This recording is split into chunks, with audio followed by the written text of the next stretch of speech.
job. So let's talk about the TV show. Yes. What was the appeal for you? Because I know initially you didn't expect your character to be such a big part. Yeah. No, I originally just did a guest star for the pilot. And it just was fun, just doing a show about witches, doing a show about women, the family dynamic, and immediately bonded with the cast. And to be honest, like when I was done with the pilot, I was like, oh, I really love these guys. But oh well, it was just a guest star, you know. And then to have them ask me to be a part of it was just really great. You know, it was very flattering. You must be pleased with the success as well. Yeah. Because it's already coming back for a new season. Yeah. What fans been like to you? The fans? Yeah. There's the Wiccan group that, you know, love it, and they love that there's a show about witches. But really, it's been everyone, all different kinds of people, men, women, different ages. They just seem to really enjoy, like, the family dynamic of, you know, of all of us.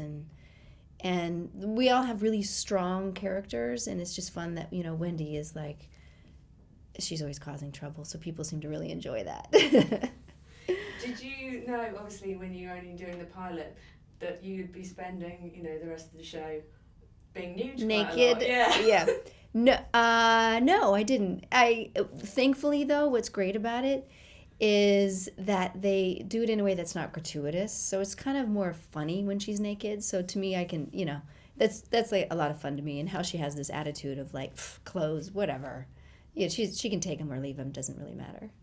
But you personally, does that make you hit the gym a little bit more? Oh, yeah. Watch what you eat? Oh, yeah. Definitely started working out immediately when the show was, you know, picked up and I was asked to come on. I was like, okay, gonna be eating a lot better, gonna be working out as much as possible. Yeah, keeps you on your toes. Excellent. And are you actually a cat person? No, ironically, I'm allergic to cats. So I'm allergic to myself. I love cats. I think they're hilarious. They have a really funny personality. But I can't have any. And actually, when I left home, my mom is a big cat person.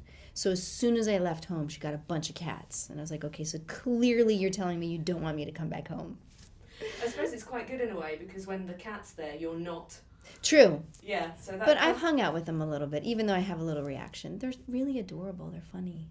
What kind of reaction? We're not whole face puffing thing? Yeah, really? Coughing, sneezing, puffy. I did a Stephen King movie called Sleepwalkers, and at the end of the movie, there's hundreds of cats. And there's one in particular that I have a cat, and I embraced the cat at the end of the movie. And I was like, okay, I'm just warning you, I'm really allergic to cats, so you might want to film that the very last scene of the very last day. And thank goodness we did, because I was just puffy-faced and completely allergic after. Yeah. But what I like also about the cat character thing is that you get to have the character has Little amazing cat eyes. Mm-hmm. Yeah. So you must have that kind of makeup trick down to an art now. Yeah, naturally I have a little bit of, I have cat eyes naturally, but you gotta enhance it a little bit. And so, even when she's shape-shifting in and out of forms, or if she's in different time periods, she's always gonna have a little bit of that kitty cat look to her. That's fun. And I had really long, black, pointy nails too, so that was fun. Were they your own? Or they were my own. I grew them out. I just cut them off as soon as we were done, just to have a little breather. Excellent. I like that. You mentioned the eras. How much fun is that, where you've got a character that's kind of travelling back in time costume-wise? It's really fun, because you can explore. They've been around for hundreds of years, and they're from another realm. So we get to explore that a little bit too at some point. So it'll be fun for the viewers to see that. But you can see a lot of family history. It's funny to have this dynamic where you've been alive for so long, you've had the same argument for so long. It's like everything is you just up the ante with any kind of relationship issues. I do. I really enjoy it. I think the characters are really good. Do you feel like there are more strong female characters on TV these days? It's getting better. We need to still keep working on it. But it's definitely getting better, especially with, this show, and really seeing full-fledged characters and seeing all the layers and all the history, and not having women just come and go as the girlfriend or the wife or, the best friend. So it's really been fun to be a part of it. Got to say, though, the male cast is ridiculously hot. I know. I've just recently joined Twitter. And so people were sort of all, chiming in on,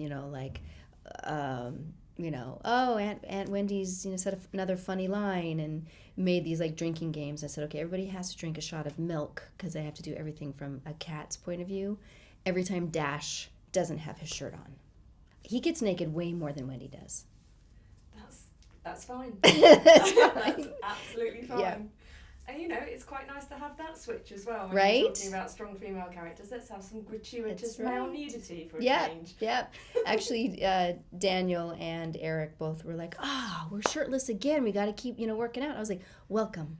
Welcome to being the female eye candy on a show. You get to be the male eye candy. It's nice. We enjoy it. We give him lots of hard times. And where would you like the show to go? Obviously, it's coming back for a second season. Have you got ideas of what you'd like to happen, especially to Wendy? I'd love to see more time periods. I think you have to be careful. You don't want it, you don't want anything to come off a little cheesy when you do it. You got to really get into it and have a good storyline behind it. But we're definitely going to be exploring the realm where the witches come from. So that's going to be really fun to see.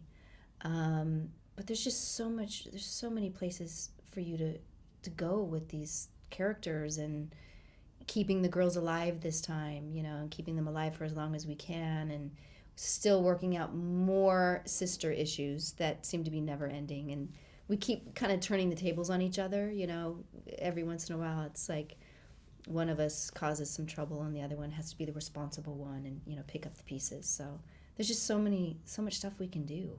Centuries of sister issues. Centuries of sister issues. Yeah. That could go on for years. Yeah. We could explore that for years. Exactly, yeah.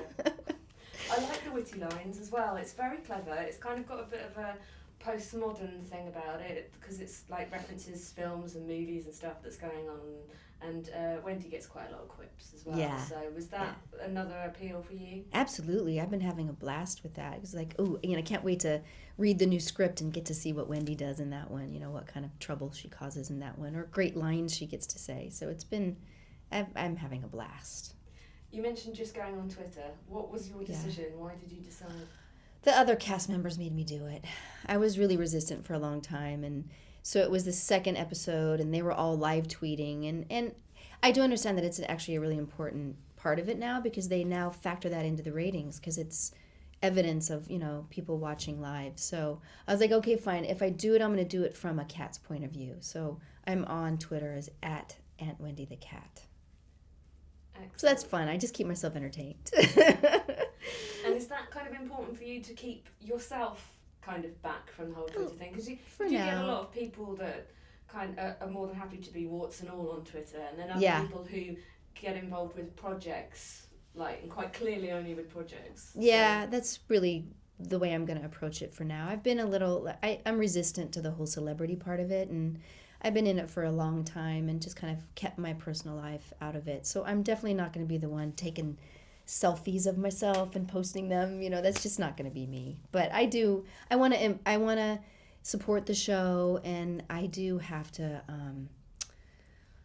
embrace the new wave of how things work and how social media, plays into the success of a show. So I suppose it is quite good in a way as well. If somebody does write something that's wrong, you can actually just with one line go, nah.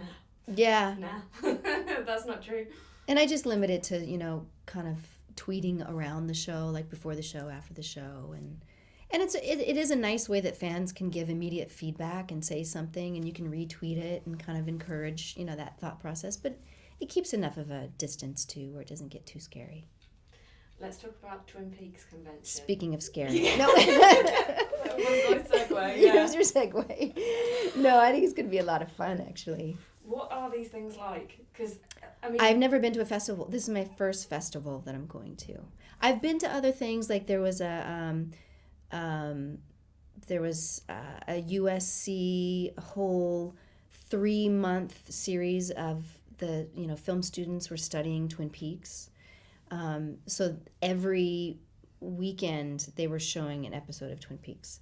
And so really everybody came together and all showed up and answered questions at the end of it. And that was really actually kind of fun to go down memory lane. And a lot of times the fans come up and they know stuff that I don't remember. They know really precise details that I don't even remember. When's the last time you watched it? My kids were, they were in high school. They were both studying, some version of the arts in high school. And for whatever reason, they just decided they were going to sit down and watch it. They just kept hearing about Twin Peaks, Mom and Twin Peaks, And so they sat down, and at first they were just like, oh, okay, yeah, this is good. And then they got hooked, and it was like they didn't sleep. It was just a marathon that they just stayed up and kept watching. It was an all-weekend thing. And then after they were like, Mom, you were like involved in the best TV show ever. And I was like, I know, I was. So I would come in every once in a while and see scenes and go, oh yeah, that's right. I forgot about that. And I read recently that you said after you did that, you found, when working with David Lynch, you found it difficult to kind of transition to other projects because you'd be like, why aren't we doing it his way? Is that... Yeah, it was sort of like all of a sudden, I didn't know this because it was sort of one of the first things I had done. So that was my standard, and so David would do anything. It'd be like an airplane would be going over while you're filming, and most people would cut because, we can't have an airplane in the scene. And he goes, why wouldn't we have an airplane in the scene? Airplanes go overhead all the time. So he just would build in the airplane before and after if it didn't match. Or, just stuff like that then I would go into, new shows and experiences, and they would be like, oh, we can't do that. And I was like, yes, you can. I've done it. Or just ways to stay in a scene or show a character in a certain way that would be uncomfortable. Oh, no, we can't do that. Viewers aren't ready for that. I was like, yes, they are. They've already embraced something that really pushed the edges in a really great way. So I went into everything not understanding all of the rules they were putting on themselves. I really didn't understand it. So that definitely shaped the kind of choices I made and the projects that I took and wanted to do. How did you pick which projects you wanted to do? Really, it was a good character that I could do. I shied away from the pretty girl on the hero's arm kind of thing that didn't have any depth to it. There was nothing interesting about it to me. So I just would look for just some really interesting female character, whether it was some weird little femme fatale in a little independent movie, or some weird quirky off the wall character in some comedy. I just searched for that kind of stuff. 2 more questions, because we've got Christmas coming up. We're asking everyone Christmas questions. Have you got a Christmas jumper? Well, I just bought one. What was the store? Where did we go? Jack Willis? Is that your store here? Really great long johns, buttons up the front, little stripes. I was like, oh yeah, hot cocoa and cuddling up on the couch on Christmas. I'm ready. Well, I was thinking more around, I think they call it the ugly sweaters. Oh. Stage, the ones with like Christmas trees and lights. Yeah. And Rudolph's nose. And... No, the farthest I go is a Santa hat that has the blinking light at the end of it. And that's where you draw the line. That's where I draw the line. I grew up with those sweaters. I'm from Reno, Nevada. That was like an everyday situation. There's no way I'm going back. That's fair enough. And have you got a New Year's resolution? No, I try not to do that because then, you're just setting yourself up to fail. I just try to make good decisions all the time. It would just be I think, if anything, would be just to enjoy the second season, filming the new season of the show, and trying to push the envelope and, learn even more about witchcraft so that we can bring all kinds of good, like rituals from all different kinds of religions and like blend it into the show. So I think just really embracing witches. So you're quite interested in witches personally yourself, then? I'm becoming more interested.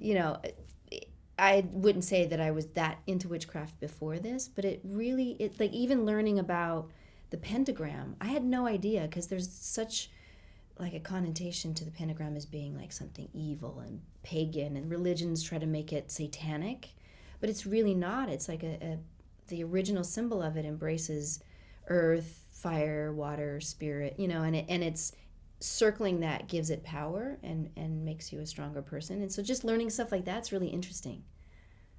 That's lovely. Thank you very much. Yeah, it was a pleasure to talk to you. Thank you. And I'll be going on the website to look at the shoes. Yeah, I know, right? I know. Thank you very much. Yeah.